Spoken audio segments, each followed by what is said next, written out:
Money scripts are beliefs around money that we typically inherit from our parents, from our grandparents, from our culture, and they're like scripts in a play.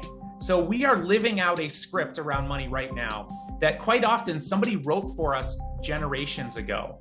You might be playing out a script from your grandparents, your great-grandparents, and it is having a significant impact with your relationship with money.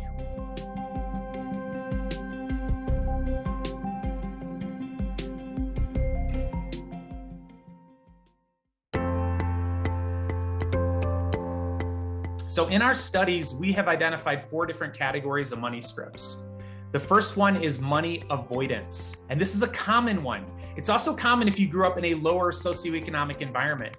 This is where you think rich people are greedy, money corrupts, or there's virtue in living with less money. Quite often we arrive at this script to feel better about our financial situation. If you grow up lower income, which I did, you might have a negative association with people who have more than you. And one of the things that does for you is it makes you feel better about your situation. Because if I'm not wealthy, I want to become wealthy, I'm not wealthy, I can feel better by disparaging people who have more than me. Now, there are all sorts of examples of rich people who are terrible human beings. Don't get me wrong, but it's only part of the story.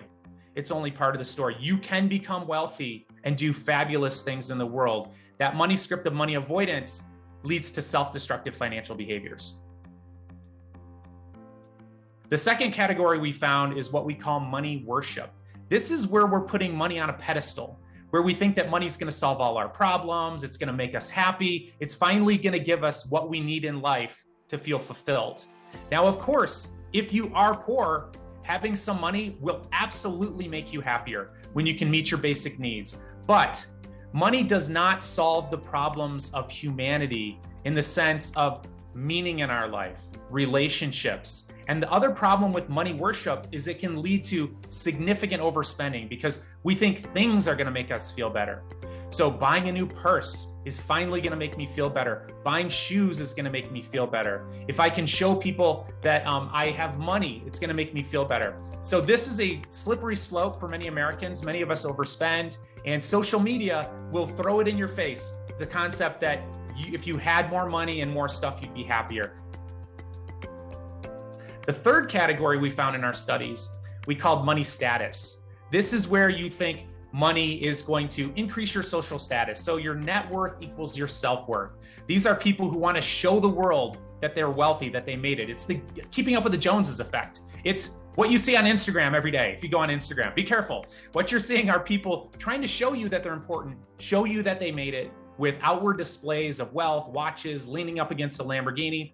People who have the money status belief say that they'll only buy something unless it's new. And if you ask them how much money they'd made, they probably would tell you they make more than they actually do, which is ironic because the fourth category, which I'll get to, is the exact opposite that's associated with wealth.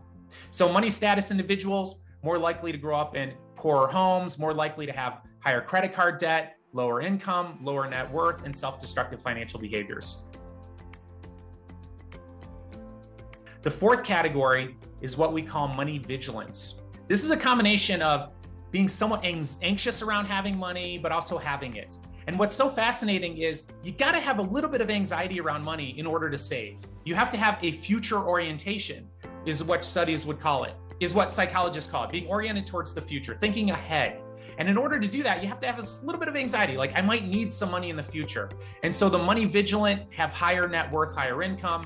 They believe things like it's important to save for a rainy day. I'd be a nervous wreck if I didn't have money saved for an emergency. And if people asked me how much money I made, I'd probably tell them I make less than I actually do. One of the most profound things that we have found in our research on wealthy people compared to middle class compared to poor is that wealthy people, like actual wealthy people, actually downplay how much money they have. And this is a hard one for people to understand because what they see on social media are the opposite. And obviously there are people who don't exhibit this, but most multimillionaires, what they do is they're frugal, they save, they invest. That's how they became wealthy.